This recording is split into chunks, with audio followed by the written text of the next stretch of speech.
Hello everyone, अस्सलाम वालेकुम। I hope कि आप सब खैरियत से होंगे।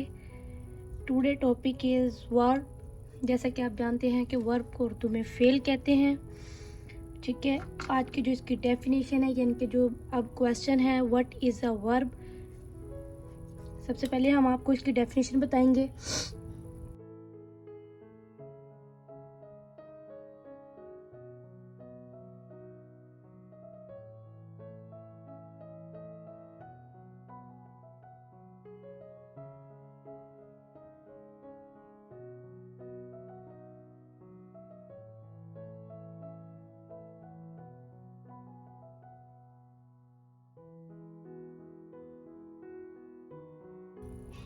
वर्ब को उर्दू में फेल करते हैं यानी कि काम करने वाला।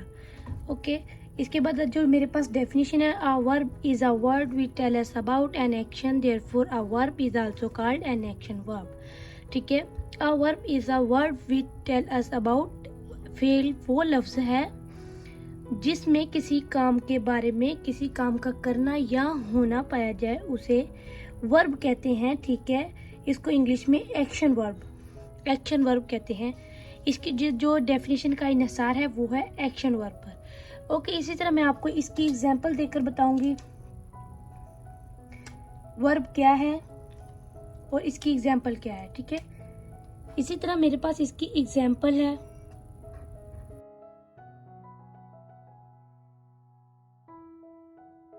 She closes the door.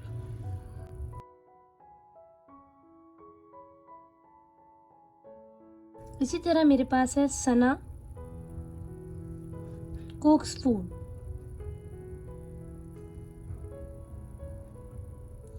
Third मेरे पास एग्जांपल है अली वॉक्स। अब मेरे पास जो एग्जांपल है शी क्लोजेस द डोर, वो दरवाजा बंद कर रही है। सना कुक्स फूड, सना खाना पका रही है। अली वॉक्स, अली वॉक कर रहा है। ठीक है, अब आपको इसमें से वर्ब ढूंढना है। वर्ब क्या है? वर्ब काम करने वाले को कहते हैं फेल को। यानी कि अब मेरे पास इसमें क्या वर्ब होगा? She closes the door. अब इसमें जो मेरे पास क्लोजेस है ये है वर्ब। ठीक है, अब डोर बंद किया गया है यानी कि दरवाजा बंद किया गया है और वो है क्लोजेस, इसलिए मेरे पास ये है वर्ब। इसी तरह सना कुक्स फूड। अब इसमें जो मेरे पास कुक्स है, खाना पकाना, मेरे पास काम है, फेल है। इसी तरह मैं इसी कुक्स को वर्ब कहूंगी। ठीक है, इसी तरह अली वॉक्स। अली में मेरे पास अब जो वॉक्स है इसमें भी काम किया गया है यानी कि वो चल रहा है, तो वॉक्स जो होगा मेरे पास वर्ब है, फेल है। ठीक है, आप इसको इंग्लिश में ऐसे लिख सकते हैं, in the above examples closes cloth,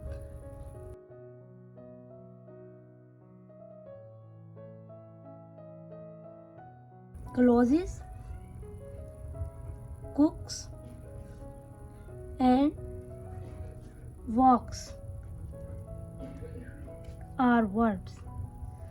okay, मेरे पास जो वर्ब्स हैं वो हैं क्लोजेस, कुक्स एंड वॉक्स, मेरे पास वर्ब है। ओके, इसी तरह आप ये कह सकते हैं, अब आपको वर्ब की कोई काइंड चाहिए, कोई उसकी कैटेगरीज चाहिए या उसकी कोई टाइप्स चाहिए, तो आप उसको कैसे करेंगे, कैसे डिफाइन करेंगे? बहुत ही कॉमन क्वेश्चन है और ये बच्चों को बहुत कंफ्यूज भी करता है। इसी तरह मैं आपको बताऊंगी काइंड्स ऑफ वर्ब। अब जो मेरे पास टॉपिक है काइंड्स ऑफ वर्ब का, ठीक है, ये तो होगी उसकी डेफिनेशन और मैंने उसकी आपको एग्जांपल भी दी है। ठीक है, इसी तरह मेरे पास है काइंड्स ऑफ वर्ब। अब वर्ब की कितनी काइंड्स हैं? There are 2 kinds of verb.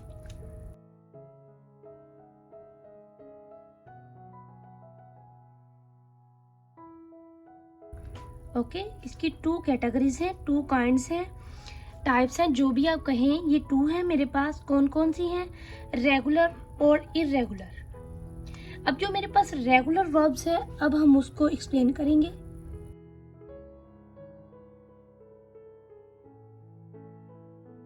Regular verbs, ठीक है, रेगुलर वर्ब्स क्या होते हैं? चलिए हम आपको इसकी भी डेफिनेशन बताते हैं।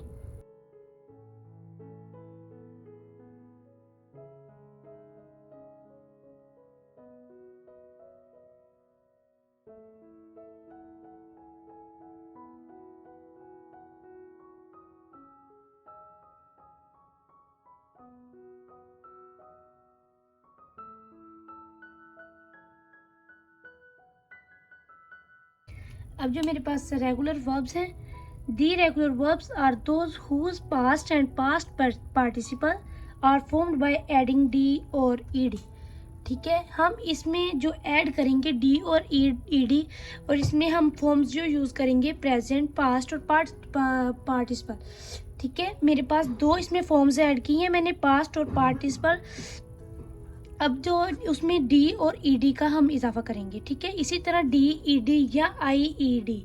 ठीक है, इन तीनों में से हम कुछ भी यूज कर सकते हैं, जैसा कि ये अब मैं आपको इसकी भी एग्जांपल देती हूँ, डी और ईडी ऐड करके।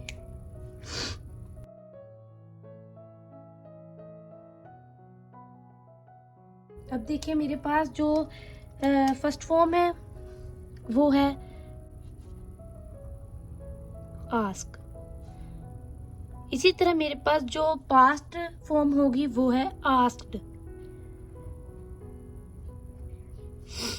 और इसी तरह मेरे पास थर्ड फॉर्म है आस्क्ड, आस्क, आस्क्ड, आस्क्ड। ठीक है, सेकंड मेरे पास है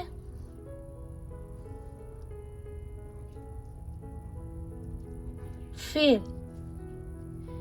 इसी तरह इसकी मेरे पास पास्ट वाली है फेल्ड और फेल्ड। ओके, अब आईईडी का इजाफा करके मैं आपको बताऊंगी, जैसे कि सप्लाई।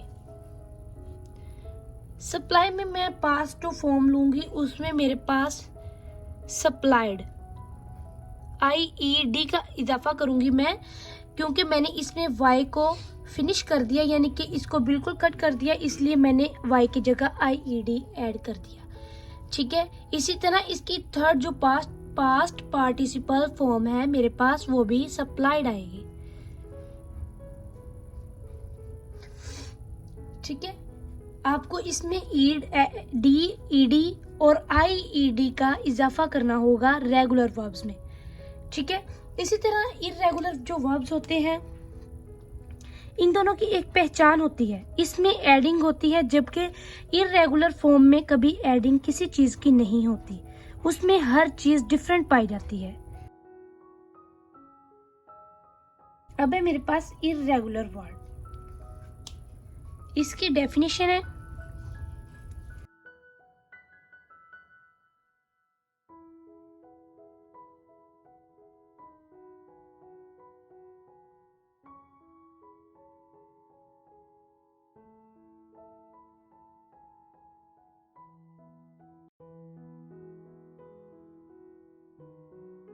अब देखिए इरेगुलर वर्ब्स की जो मेरे पास डेफिनेशन है, the regular irregular verbs are those whose past and past participle are formed in different veg.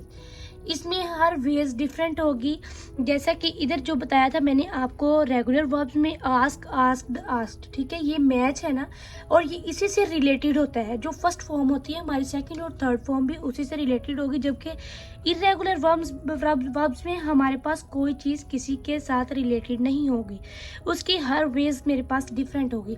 इसी तरह देखें, अब मेरे पास जो पास्ट और पास्ट पार्टिसिपल के फॉर्म्स होंगी वो देखें, गो,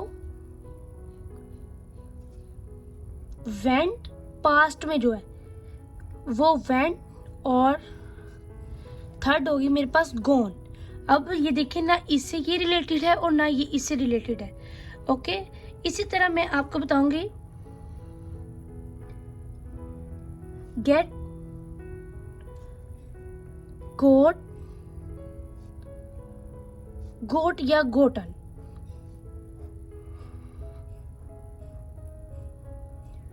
अब ये भी इनसे रिलेटेड नहीं है। इसी तरह इरेगुलर वर्ब्स में और रेगुलर वर्ब्स में यही डिफरेंस है, इसकी वेज डिफरेंट होती हैं एक दूसरे से, ये किसी के साथ रिलेटेड नहीं होती और ना ही किसी के साथ मैच होती हैं। जबकि जो रेगुलर वर्ब्स है इसमें हर चीज़ एक दूसरे से रिलेटेड होती है, और जो इसकी पास्ट और पास्ट पार्टिसिपल की फॉर्म्स होती हैं वो भी सेम होती हैं। ठीक है, इन दोनों में बस आपको यही करना होगा। इसी तरह फॉर्म्स ऑफ वर्ब्स है मेरे पास,